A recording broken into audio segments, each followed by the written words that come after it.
Welcome back to Star Trek Online, everybody. I am your host, the Housecoat Gamer, and today we're taking a look at the newly released, as in a couple of minutes ago from my perspective, Caelin Intel Multimission Explorer, or, for lack of a better term, the legendary Vesta. In regards to the Vesta's Intel design, well, I did say I wanted it in my first run of the Caelin, and I got my wish, but it's still got that perennial weakness of it's a Vesta. Now I know science captains are going to be going, oh, you just hate science. I hate space magic. This vessel is essentially a baby sovereign, and I would like to see it treated as such instead of a, well, glorified science vessel. That said, it is far more tactically capable than most ships of its class. In fact, the console layout is a dead ringer for the Tier 6 version of the ship, and as it's an Intel vessel, it has a cloaking device. I mean, it's a normal cloaking device, but a cloaking device is still a cloaking device.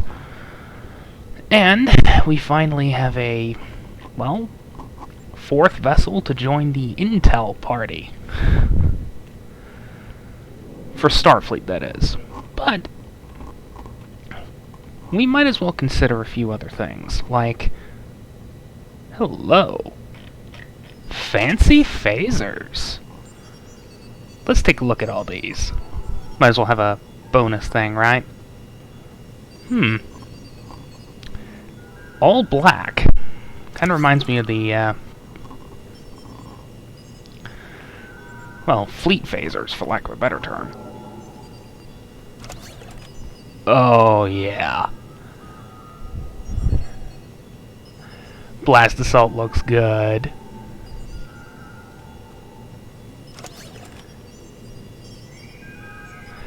I like miniguns usually, especially the phaser kind, but that one could use a little bit of work.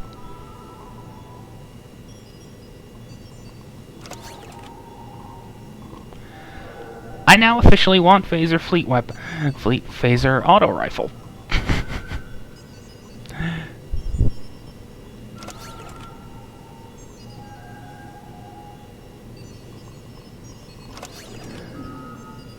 Oh, that suit. I have a problem with this, because now it's just restricted to, well, this one tune instead of being a gift to all.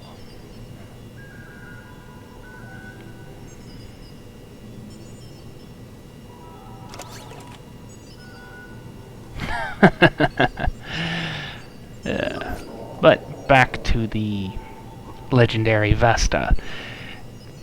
The only difference between this ship and the rest of the Vesta line is the fact that one gun has been pushed forward, making it a little more offensively viable, but it's a science ship. I'm sure that every single person is going to go, I can make a science ship into a valid DPS boat. Go ahead. It's not what they're meant to do. Science ships are meant to buff, debuff, and support. And the Vesta is the example of this.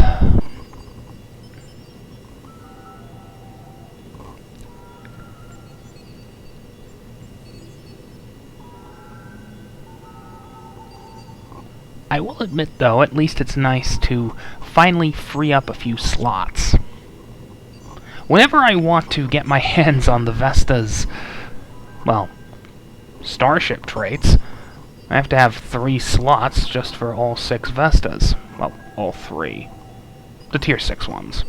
But now I can now I can simplify the amount of boats I have and just go with 1.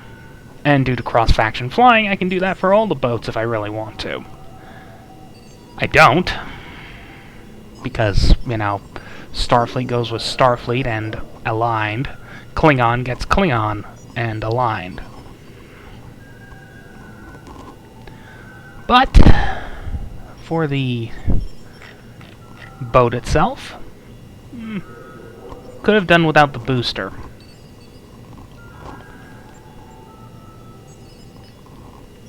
And it could have gone with other Klingon designs. Well, other faction ships.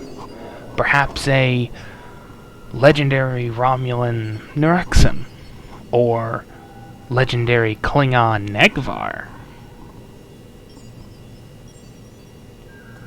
I'd like to see some more boats for them. You can't blame me for that. A good 60 to 70% of all the legendaries are fed. And yes, I know, you're going to be going, show the ship in combat. It's a Vesta! And if you haven't seen any of my vids involving the Vesta, I do have a couple. Go watch those. It's a science ship.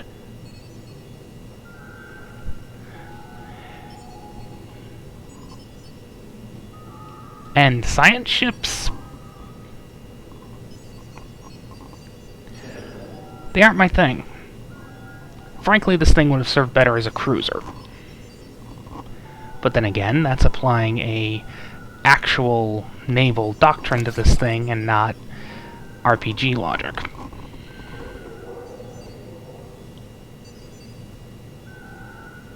I would love to see the Star Trek Chronicles, oh screw it, the Continuum team do a version of the Vesta that actually makes sense and isn't a, well, glorified white mage. No, white mage is a inaccurate term. Red mage. Red mage is more accurate. Housecoat Gaming, signing off.